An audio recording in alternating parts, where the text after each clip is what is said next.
Hello and welcome to another episode of the What is Good podcast. My name is Jason Delgado. What is good?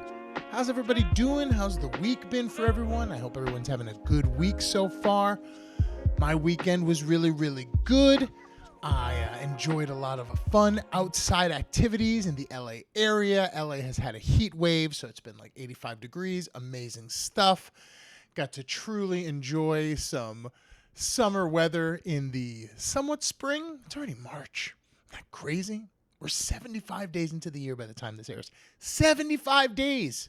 How come all my dreams haven't come true? Anyway, I hope everybody's having a good one. I had a really good, enjoyable Oscars. I had a buddy who hosted. A bunch of us went over to the house. I made my famous lemon pound cake. I felt very embarrassed, but it wasn't too bad. A lot of brooches for the Oscars. I don't know what the deal was. Everybody had a brooch. Some people had like 3 brooches. Demi Moore was a brooch. She had like a giant dress that just looked like a brooch. I don't know what the brooch deal was. Adrian Brody had a massive brooch.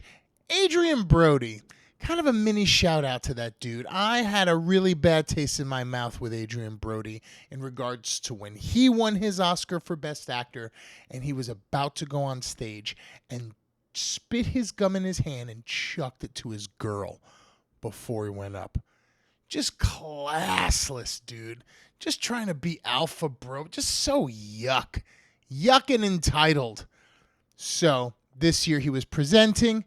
He came out with gum, swallowed the gum, pulled out a big speech, and just said, and here are the nominees. And didn't do the speech. And kind of gave a bit of a mea culpa in the sense that he was kind of eating a little bit of what he did that year. It was just gross. But I don't know if he's fully forgiven, but I did like the gesture. I did like that he came out and he was like, hey, here's a little bit of a my bad for being an actor jerk. So that was nice. I thought Conan did a great job hosting.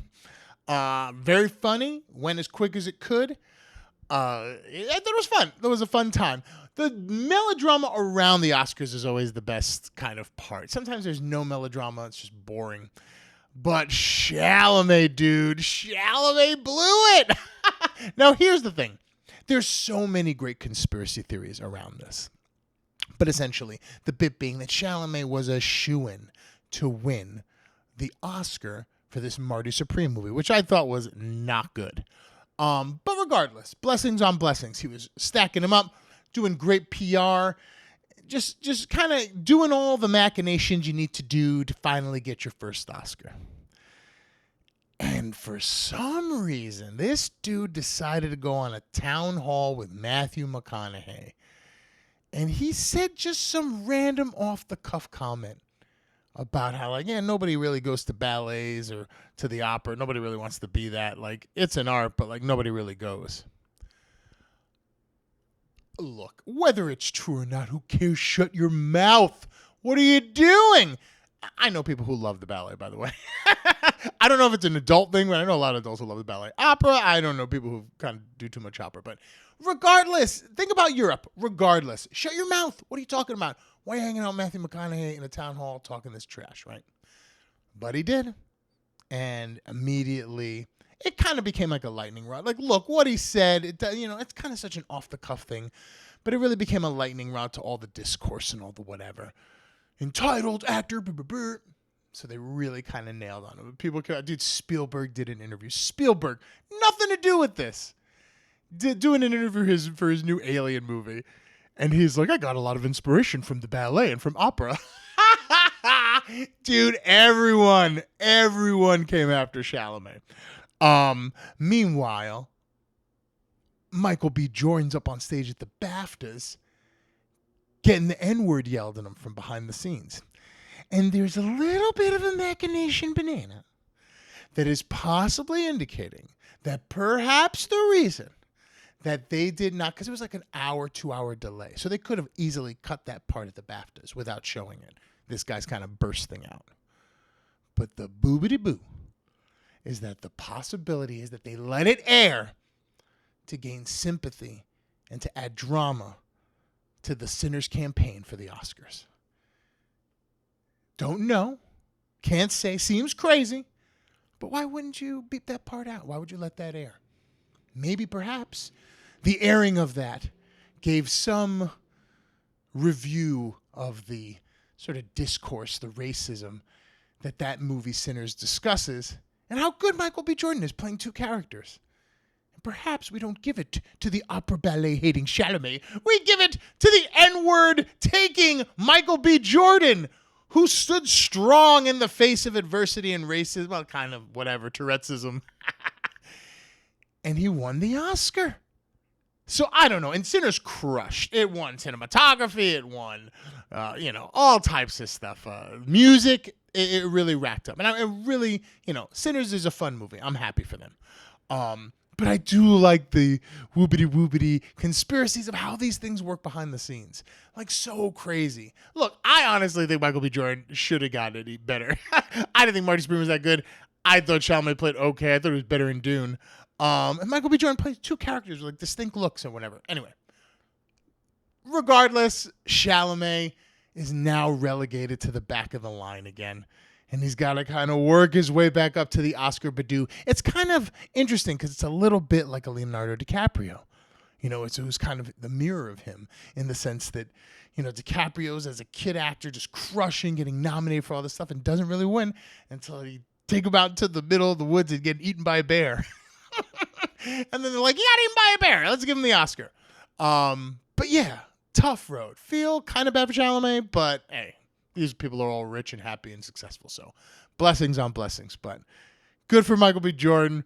But the whoopity-woo is kind of interesting. Also, I heard that Michael B. Jordan, when he was at the In-N-Out Burger, he went to In-N-Out Burger with his Oscar flex to celebrate.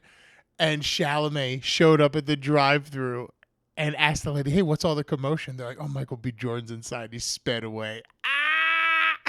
Love Hollywood drama. Can't wait to be a part of it. I can't wait to be an entitled, uppity actor pawning for an Oscar. Can't wait. So looking forward to it. But yeah, I kind of do a little feel bad for Chalamet kind of making this error, but I think it's good. They say it builds character.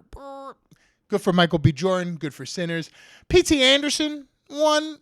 I was a huge fan of P.T. Anderson in his earlier work. I really don't like a lot of his later work. I really didn't think One Battle After Another was that great, but it won everything. It won picture, director. It won a couple other things. Maybe music? No. Music was Sinners. But yeah, I won a bunch of stuff. I won casting, the first casting Oscar. So it was a fun time. It was fun hanging out with friends. It was fun kind of seeing how the drama was playing out and all that stuff. Yeah, good for the Oscars. I hope to be there someday. Many blessings to all the artists who try their hardest to do that thing. I mean, hey, to get to that point, to even be nominated is such an amazing thing. But then to be part of drama, even better. Yeah. Another thing that happened this week, which is probably, I don't know. I don't want to hate it because this is the What is Good podcast, and we want to talk about the positive and the energy, but just the hate that this new Jack Harlow album is getting is just so wonderful. Look, the guy put his heart and soul into this album, and it's not a rap album. For those who don't know, Jack Harlow is a typical rapper, normally a rapper. Very successful, has a lot of hits, but decided to come out with an R&B kind of almost like soulful album. It's called Monica, and it's him kind of getting into his, little bit D'Angelo, a little bit Music Soul Child, kind of moving away from the rapping, moving closer to like the black soul music. And Jack Harlow is a, very, very white guy from Kentucky. But he's invited to the barbecue, so to speak, and that the black community has really embraced him. They embrace his music. I heard, he exclusively dates black women. So, I guess he's got a vibe. And so he went for it. And he decided to put out this album. And the black community has turned. They are no longer in support of Jack Harlow the way they were when he rapped. And it has yielded some of the most hilarious tweets I've ever seen. I will have to pull them up just because they're so good. But I don't think the album's terrible. I don't think it's great. There's a couple hood hits in the beginning.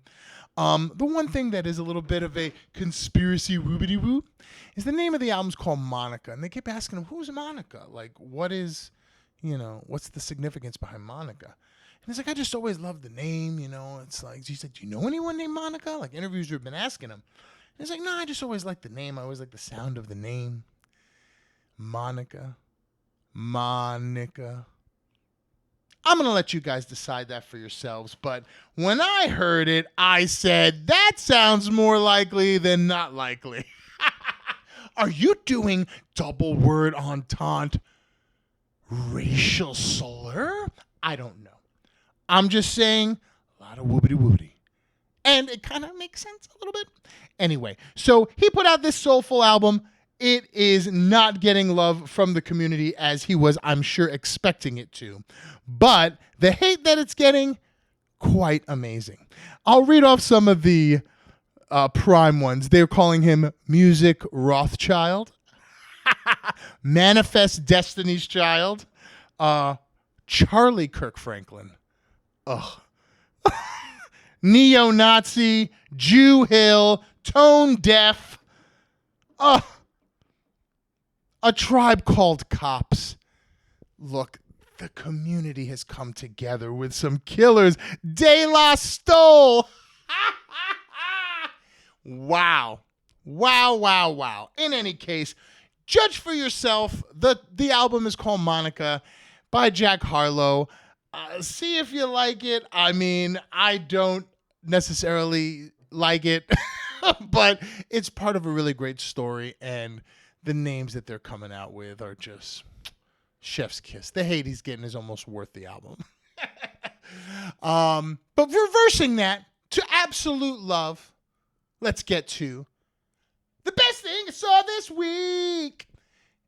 And the best thing I saw this week had to be, I mean, look, do we really need to give Tom Cruise more credit? He is the greatest, right? But Tom Cruise really did deliver something this week that it brought a little bit of a lump to my throat.